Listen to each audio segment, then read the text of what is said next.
Hey everybody, welcome to Teaching for Life. I'm Sarah, and today we want to talk a little bit about how tenure works in K-12 education.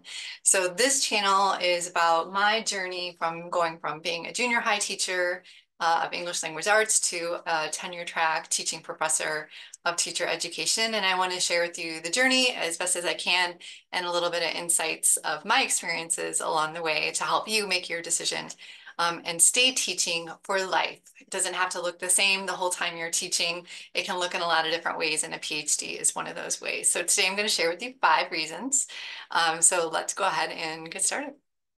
So if you're navigating a teaching world in your life or considering a career change, understanding the key distinctions between getting tenure in a K-12 job versus getting tenure in a university setting. So I want to break that down again into 5 different differences. So number one, stability and income predictability.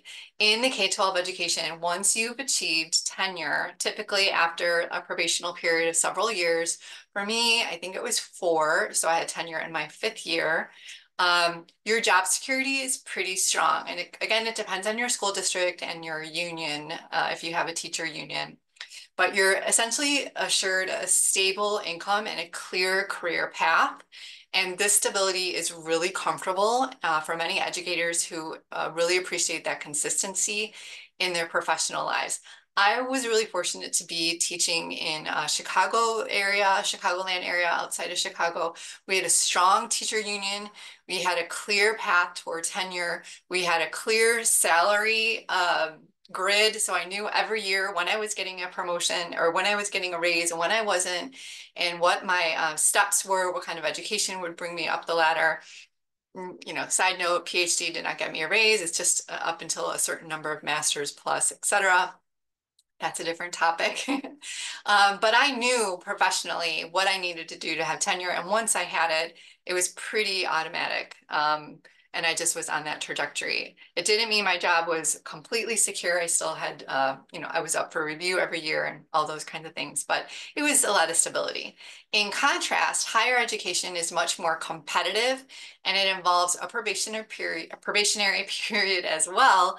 But the tenure track faculty in higher ed don't have the same income predictability until they achieve tenure, which can take several years. So this transition is a significant adjustment for those in K-12 education who might have a raise every year. That wasn't the case for me. So when I started, it was actually a big reason why I didn't want to leave my job as a junior high teacher. I knew what my earning was going to be until I retired, and I knew what my earning potential was. I knew that I could be almost in 6 figures by the time I retired. That's not the case here at all. It wasn't really clear what I would be earning. And in fact, I took a huge pay cut, 30% pay cut to go from teaching junior high to teaching in higher ed. In my first 5 years, there was no guarantee of a raise, though there were some merit pay increases.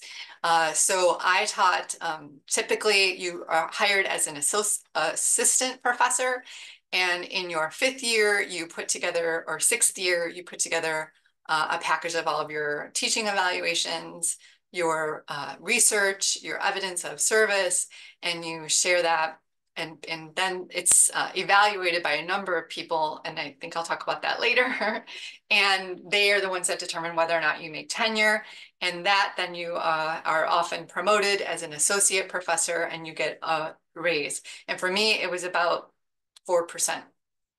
And then there's no guarantee of another raise until I go for a full professor, which could be another 5 years, though there may be merit pay and there's, teaching extra courses in the summer school and all that kind of stuff. So there's a lot of difference in the tenure process. For me, going from junior high into higher ed, the tenure was much more competitive. I guess that's the right word. Okay, number 2, salary increases and promotion, which I talked about just a little bit. In K-12, the salary increases are often tied to whatever structure and pay scale that you have had or that you have negotiated as part of your union or your school district. Most school districts have some sort of a printout of the potential pay increases that you can have, and it's based on the number of years and your education, sometimes maybe additional qualifications. Promotion to higher pay grades occur through several criteria and several timelines, so that's something that you can plan on. In higher education, salary increases and promotions are tied closely to tenure, as I was just mentioning. Faculty members compile a portfolio of their work, or a dossier. This kind of feels weird saying that word. And that undergoes a rigorous review of the peers, department heads, deans, provosts, and the Board of Regents, all having to make that decision whether or not you get your promotion and in fact get a raise. Even though no one ever really talks about how much money you're getting, they just talk about your promotion to tenure. So that depends on your university. And that I've heard that that varies between like 4% and 8%. So that's something to think about. Okay, number 3, the evaluation process. Okay, so you know this as a classroom teacher that you are evaluated every year or maybe every other year. And sometimes your assistant principal comes in to observe you, and sometimes your principal comes in to observe you, and they have a special form that they fill out. And you probably meet the day before the observation and go through your lesson plan. And then you meet the day after your observation and you talk about it, and you have to sign something and give sometimes you're able to say if you agree or disagree with part of the evaluation. And then you set goals and you do this, right? So it's the same. That's actually the same in higher education, and to a degree. I have to fill out it's called an A&D, appraisal and development. That's it. And every year I fill out this document that has all my courses that I taught, the evaluations from my students, which you don't get in undergrad in your K-12. Your students' evaluations of you don't count toward your promotion or your raise. For me in higher ed, my student evaluations are part of that. They're technically used to help me improve my teaching, and they really do, but they're also available for other people to see, my school head being one of them. So I compile my courses that I've taught, the student evaluations, how I'm using the student evaluations to improve my teaching. Then I have to talk about any changes I've made in my syllabi. And then in the next section, I have to talk about my research and the things I've been researching, the things that I'm working on now, the things that have gotten published. And I have to have a list of all of those. And then finally, my service is the last part of my job here. I have to explain how I'm a service to my community, locally, state, national, and then even international if I can get to that point. So I have to make that case. And we do that annually. And I submit the report to my school head. And then I have a meeting with my school head for about a half an hour or so to talk through everything. And then they send me this document and I have to sign it, but like with K-12, you're able to add your input if you have something to say about that evaluation. So the evaluations you're still being evaluated in K-12 and in higher ed, just they look a little bit different. Okay, number 4, job security and mobility. Okay, so this is a key difference. Tenure in K-12 education, again, is dependent upon your school district or your institution, but technically after a certain probationary period, you have tenure and you have job security. You might be moved to grade level, you might be moved schools, your position might change if you're able to teach a different content area or something like that, so you have to be flexible.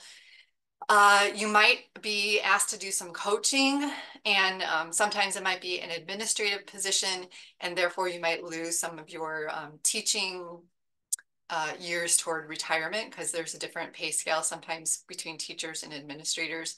Those are really things to think about as well. But once you have tenure in one district, it's kind of difficult to have the mobility to get tenure in another district without starting over, because you cost more. You have more years experience and you have tenure. So if you want to go to a new school district, you're going to cost a lot more than a new teacher who doesn't have the years and the education and demand that kind of salary. So it's a little bit difficult to relocate. In higher education, the tenure offers you significant job security, as I said, at your institution, and it also often comes with a rank change as well. So I just finished my my dossier and my submission of materials to go from assistant professor to associate professor. And my colleagues, my school head, my dean, the provost, and the Board of Regents all recommended me for tenure and promotion. So I have that now, and I'm now at the rank of associate professor. So technically, I could go to another university and qualify for the rank of associate and the pay of associate. Or if they're not willing to hire me at that rank, I can accept an assistant professor position too. So there is a little bit more flexibility with transferring to a new university with that higher rank. But again, it comes with more money, and not every university is able to offer that. So it's kind of similar between K-12 and higher education. Okay, number 5, this is the last one. This is about cultural and professional implications. Okay, so there's something really important we want to talk about here. All right, so the culture surrounding tenure in K-12 often emphasizes stability, community involvement, and long-term commitment to student success. Your school wants you to be involved with professional development. They want you involved with student activities, parent community, all those kinds of things. And oftentimes your school is going to bring the professional development to you. In contrast, higher education tenure and the work reflects on typically 3 strands: teaching, research, and service. And in a Research One university, which is where I am, the emphasis really is on research, publication, and academic contributions alongside teaching excellence. So I really weave all 3 of those together. All the research that I do and the service that I do is to help me be a better teacher for the students that I serve. Take this really seriously. And so if I'm going to research, if I want to become better at teaching writing, I'm going to research writing instructors and what is excellent writing. And then that's going to help me be a better teacher. So I'm going to research things that are going to help me with my teaching, and I'm going to publish them in a way that are going to benefit other people. So most of my time is on this research and this writing. And then I, of course, am teaching as well. So the culture and professional implications is really the kind of contribution I'm making for my students, for my university, for my professional organization, and then more and more so internationally. So the difference between K-12 is that you're really trying to serve your community and your local district. And in higher education, they really want you to have a profile of national and international teaching and service. And so those are some things that I'm especially thinking about. It does, of course, depend on the school that you're in and the environment that you are teaching in. So understanding all of these differences is really crucial to whether you're teaching in K-12 or higher education. And if you're thinking about making this career change, you want to kind of keep this in mind. And each path offers different opportunities and challenges shaping the landscape of your teaching career. And I should say, just because if you leave K-12 and you go into higher ed, doesn't mean you can't go back to K-12. There's quite a few educators who have done that, and I'm also considering it as well. So thank you so much for tuning in today to Teaching for Life. We want you to sustain yourself as a teacher in whatever capacity that is. And I hope this video was informative. If it was, give it a thumbs up and subscribe so that you can get more insights into education and professional development. If you have any questions or comments or ideas to share, I would love to hear from you in the comments. So drop a comment below, and until next time,